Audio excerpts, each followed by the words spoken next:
The Bible reads like an Ouroboros serpent biting its own tail. The end of the Bible leading directly into the beginning.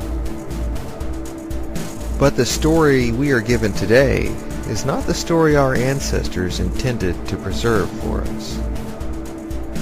Fortunately for us, their story was preserved in the Nag Hammadi text.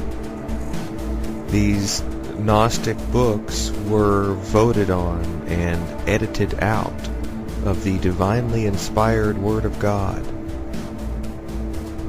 A comparison of the Nag Hammadi's origin of the world with the Holy Bible will reveal an obvious suppression of the original stories.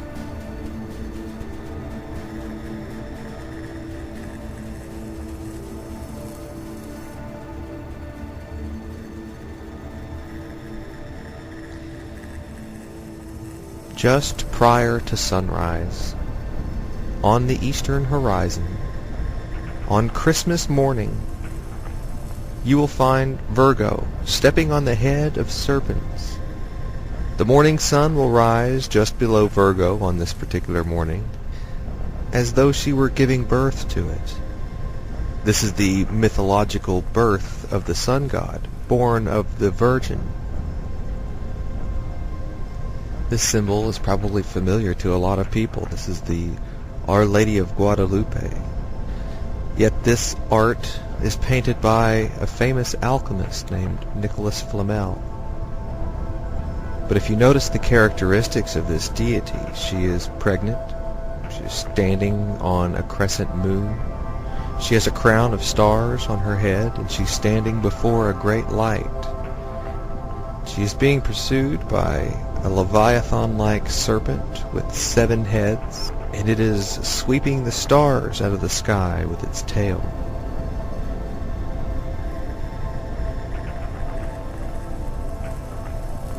You compare this to the symbol of Our Lady of Guadalupe, it is identical.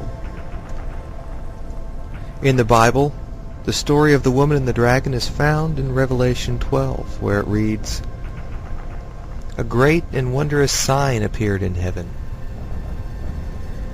A woman clothed with the sun, with the moon under her feet, and a crown of 12 stars on her head. She was pregnant, and she cried out in pain as she was about to give birth.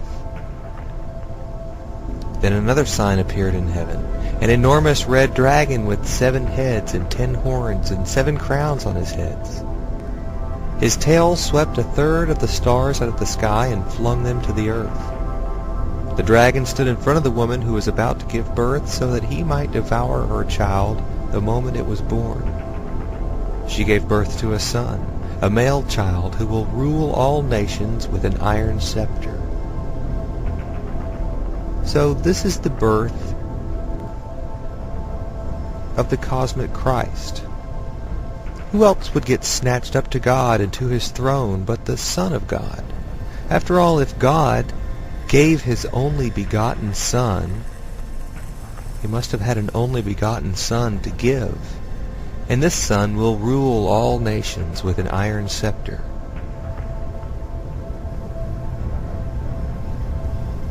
In the Nag Hammadi text, which again is older than the Bible and the origin of many of the stories in the Bible itself, you can find a very interesting story of the origin of the world. And as the story goes, Sophia sent her daughter Zoe, being called Eve, as an instructor, in order that she might make Adam.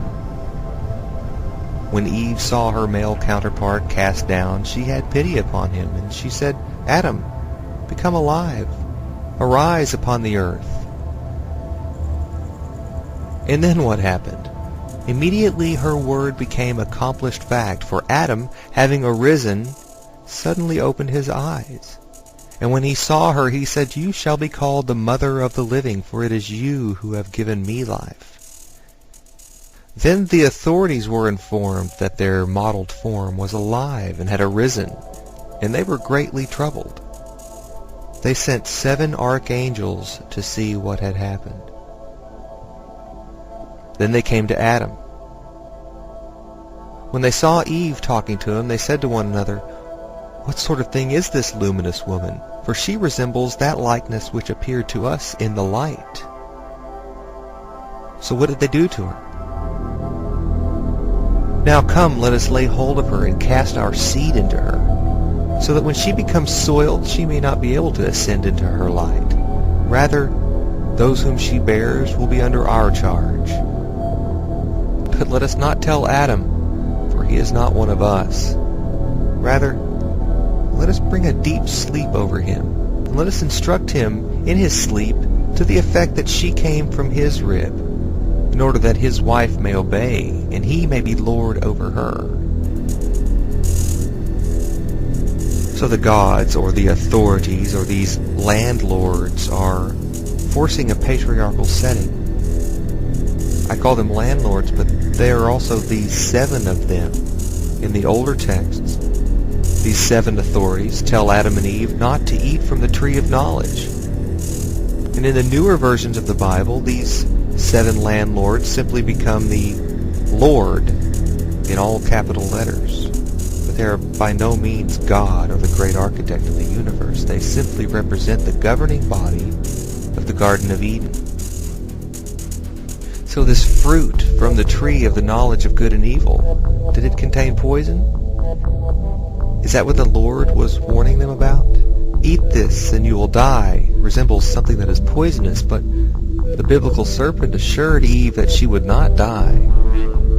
For God knows that when you eat of it, your eyes will be opened and you will be like God, knowing good and evil. When the woman saw that the fruit of the tree was good for food and pleasing to the eye, and also desirable for gaining wisdom, she took some and ate it. She also gave some to her husband who was with her, and he ate it. Then the eyes of both of them were opened.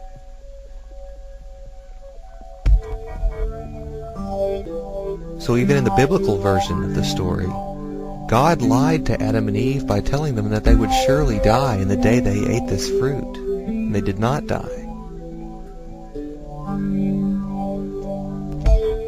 Instead, they're banished from paradise for having the knowledge of good and evil, instead of allowing the gods to tell them what is good and what is evil.